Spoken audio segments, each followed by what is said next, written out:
Muchas gracias, Adrián. Aprecio mucho esta oportunidad que los organizadores me han dado para poder dirigirme a este público. Podría hacerlo en inglés, pero considerando el lugar donde estamos, voy a hacer mi presentación en español. Entonces pido disculpas de los otros oradores porque van a tener que escucharme por traducción. Therefore, I'm going to change now to Spanish and to present a tocado el profesor Ullman, que tiene que ver con interfaces cerebro-máquina. Ciertamente, el tema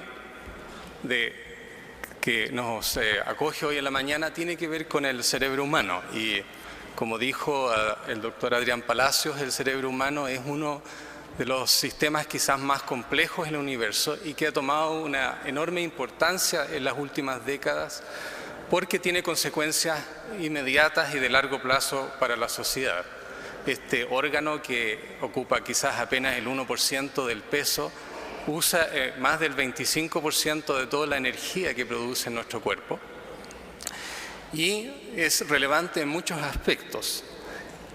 Este órgano, desde hace mucho tiempo se tiene bastante claridad de qué es lo que hace.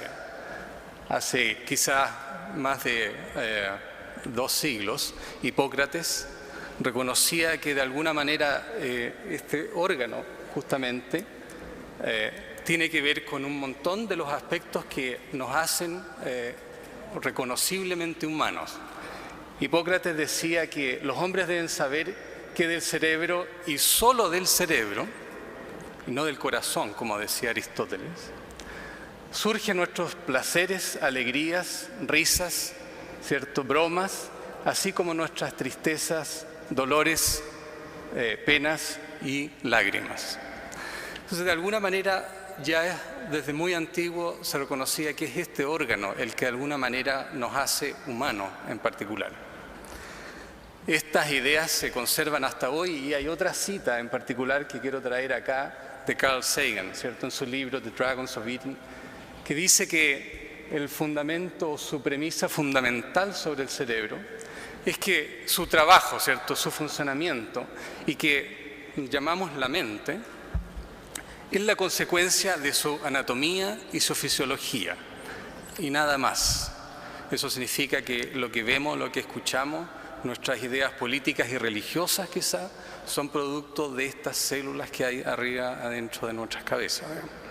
Entender qué es lo que ocurre ciertamente tiene consecuencias muy importantes en varios aspectos.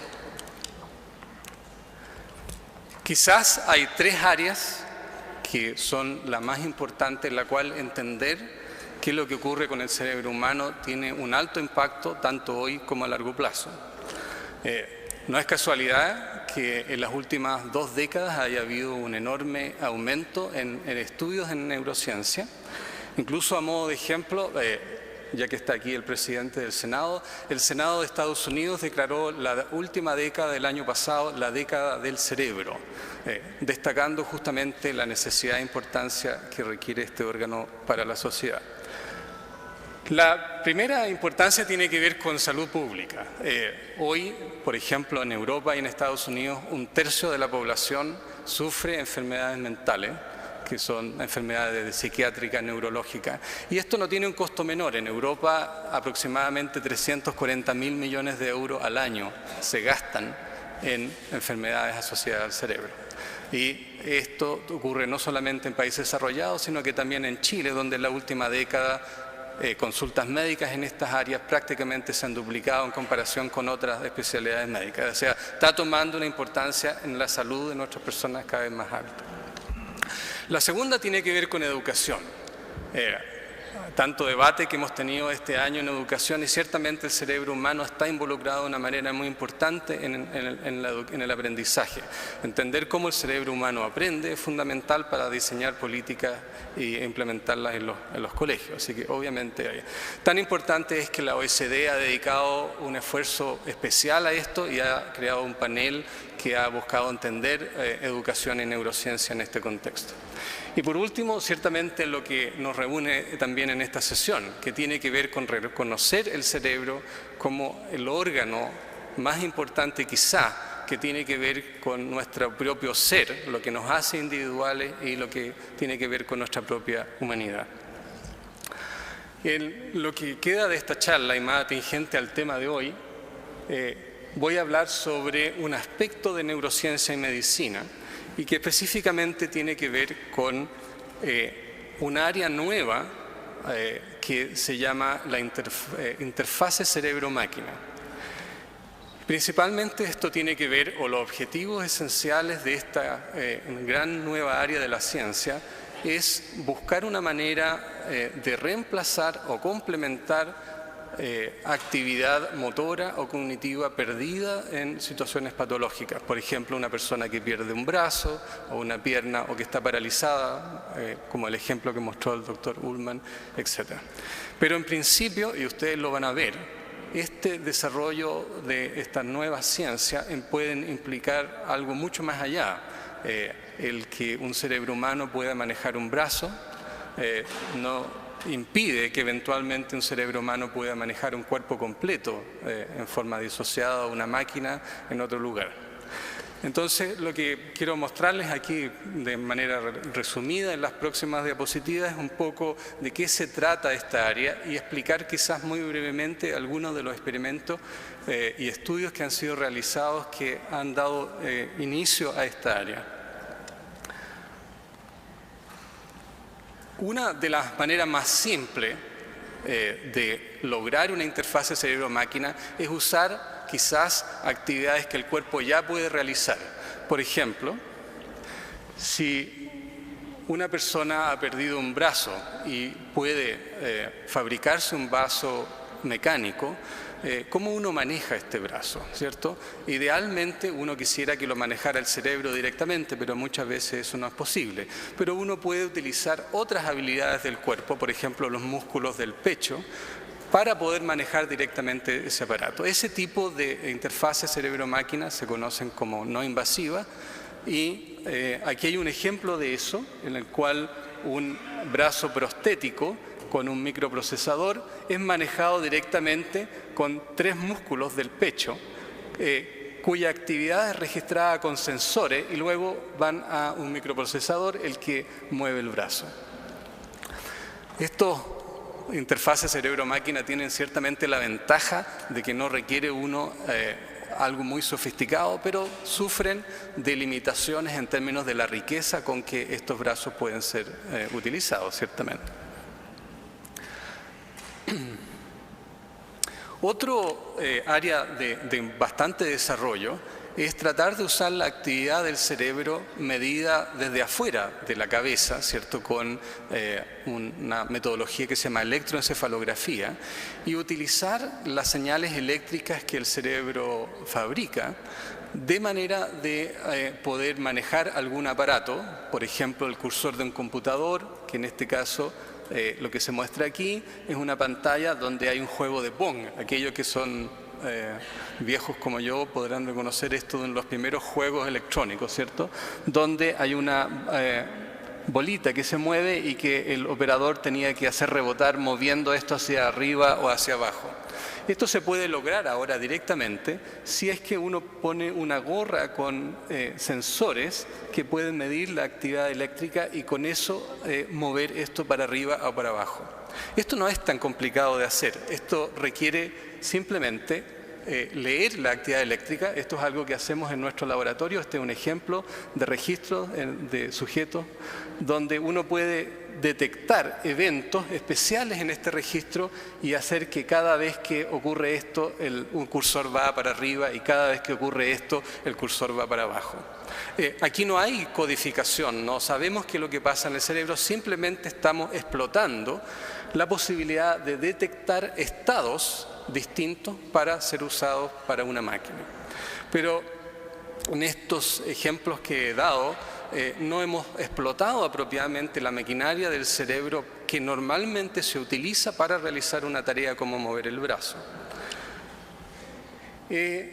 Aquí se muestra la idea central de la interfase cerebro-máquina, que buscan explotar directamente el cerebro y todo su poder para poder manejar directamente una prótesis o una máquina.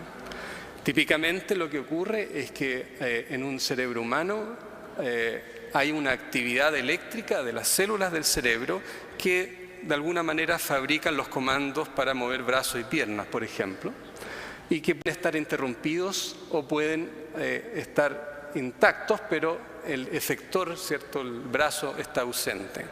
La idea central de esta interfase es ir directamente con sensores y maquinaria computacional para ir a leer y detectar la actividad que ocurre en el cerebro, cuya maquinaria específicamente está diseñada para mover el brazo, y hacer o realizar una interfase computacional para mover el brazo, tanto el brazo propio, si es que lo tiene, o un brazo robótico, si es que se puede fabricar así. Entonces, este es el principio central de la idea de interfase cerebro-máquina. Y esta área ha estado activa muy fuertemente en las últimas décadas, pero con la intención finalmente, ¿cierto?, de tener una situación como esta, de fabricar prótesis neuronales, ¿no?, donde sensores implantados en el cerebro puedan ser codificados bajo distintos algoritmos, y ahí hay un componente enorme de la computación y la matemática, para luego ser entregados a una máquina sofisticada, un brazo artificial en este caso, que es controlada directamente, ¿cierto? Esta cosa que hemos visto quizás muchas veces en películas de ciencia ficción es hoy una realidad muy primitiva, ¿no? Muy primitiva, falta todavía mucho, pero es perfectamente realizable. Esta idea tiene un origen bien preciso y claro, que son experimentos realizados en la década de los 80 por un investigador en Estados Unidos, ¿cierto?, Apóstolos Georgiopoulos, y quiero contarles del experimento para que entiendan exactamente qué es lo que ocurre, qué es lo que se hace, ¿eh? En este experimento se utilizó un primate que era entrenado a mover el brazo desde un lugar central hacia una de 8 posiciones. Entonces, el animal tenía el brazo ahí y luego se prendía una luz y el animal mueve el brazo hacia la izquierda. En otra oportunidad mueve el brazo hacia la derecha, hacia arriba, hacia abajo. Y este grupo de investigadores tenían puestos sensores en la parte del cerebro que tiene que ver con los movimientos del brazo. Y se preguntaban, ¿qué es lo que hacen esas células que efectivamente comanda el brazo, mover el brazo para la izquierda o para la derecha? Y lo que observan es algo que se resume aquí. Cada una de estos trazos y estas rayitas representa un impulso eléctrico de una célula del cerebro, una neurona, ¿ya?, una descarga eléctrica que dura 1 milésima de segundo, muy rápido, muy corta. Y estas células tienen ciertas preferencias para mover el brazo en una cierta dirección, donde descargan mucho en esta célula en particular. Cada uno de estos representa la descarga para cada una de las 8 direcciones. Tiene una preferencia de descarga cuando el mono mueve el brazo más o menos en esta dirección. Y más o menos significa que si uno mira una célula en el cerebro, no puede predecir hacia dónde movió el brazo el animal. Es una muy pobre predicción.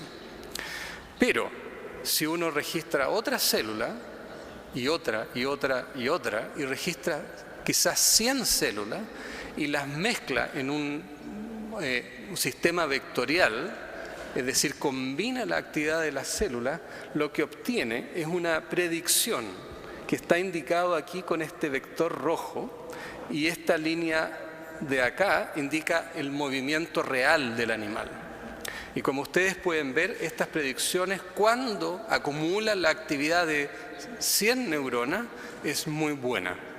De manera que solamente mirando 100 neuronas en el cerebro de estos animales, un experimentador puede decir exactamente en qué dirección va a mover el brazo.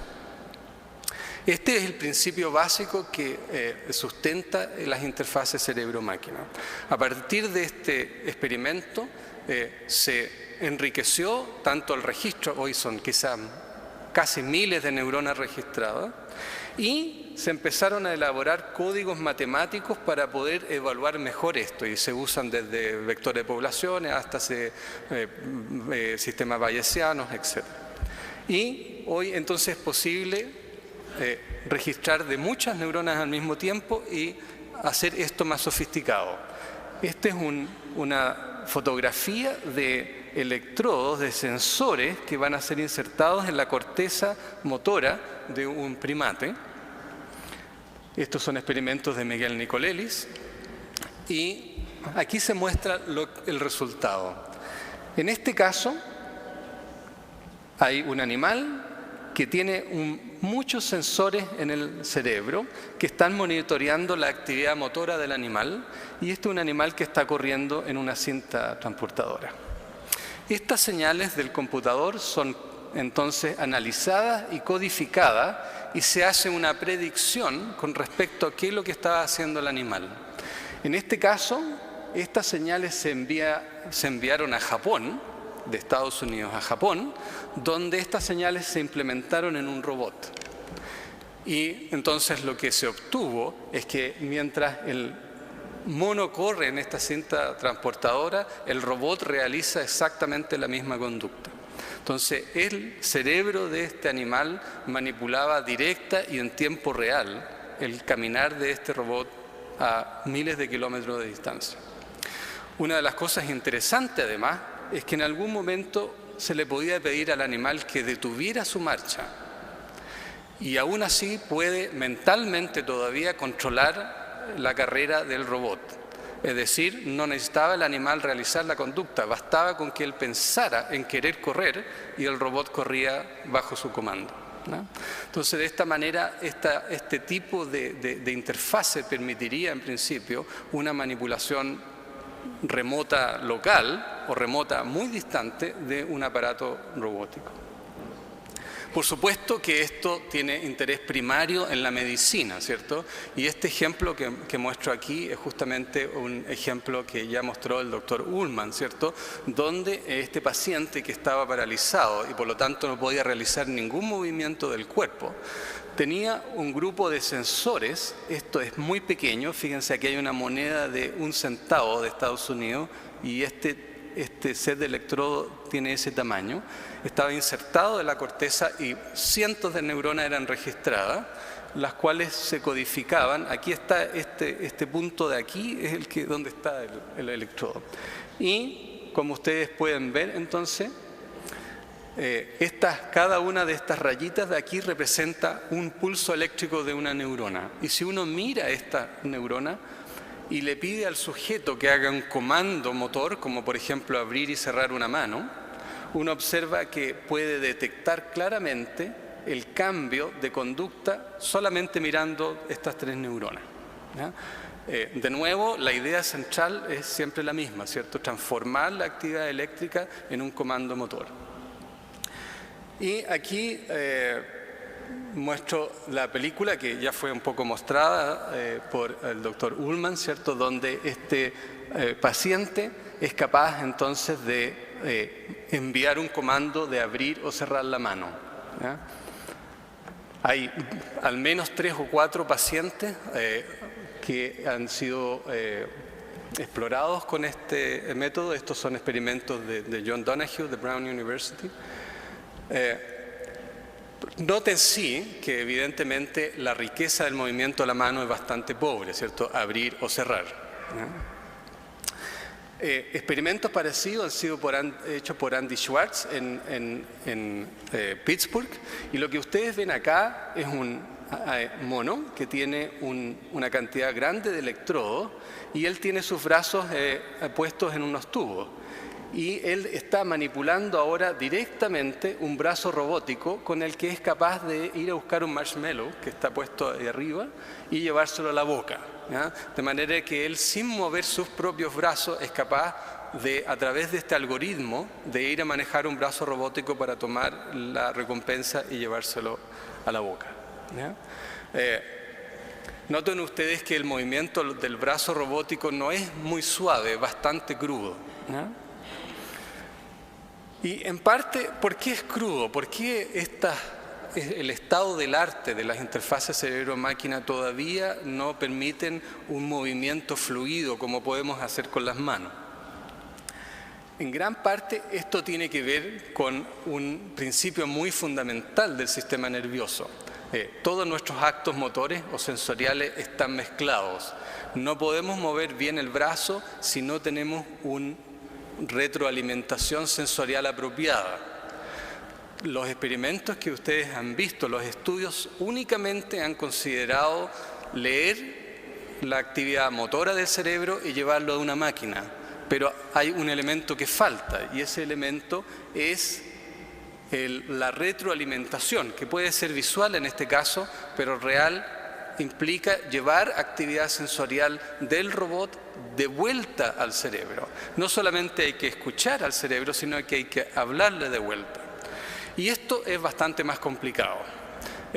Quizá el ejemplo más exitoso de esto corresponde a algunas prótesis sensoriales, como por ejemplo el implante coclear. Aquellas personas que han sufrido sordera completa y su cóclea ha sido destruida, pueden ser ayudados con un set de electrodos que, a diferencia de los que hemos visto anteriormente, envían pulsos eléctricos y activan directamente el cerebro, recuperando en parte la audición.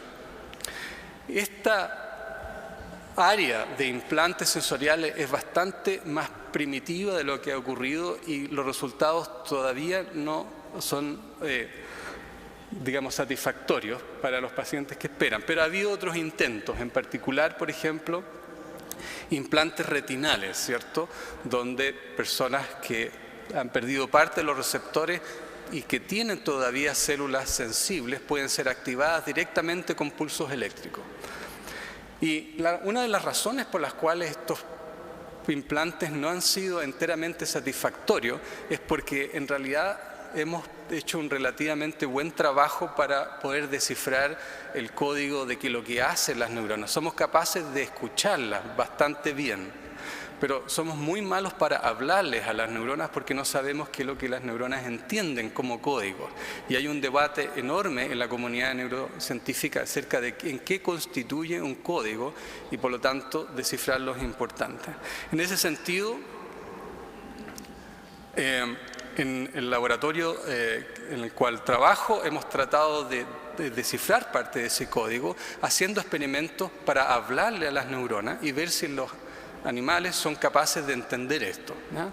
Y básicamente el tipo de experimentos que hacemos es tomar animales ratas en este caso y hacer lo mismo, poner una serie de muchos sensores en el cerebro de estos animales y podemos escuchar lo que hacen las neuronas, pero en este caso lo que hacemos es poner pulsos eléctricos en el cerebro de las ratas y preguntarnos si esos pulsos eléctricos son traducidos en alguna experiencia que los animales pueden indicar presionando palanca.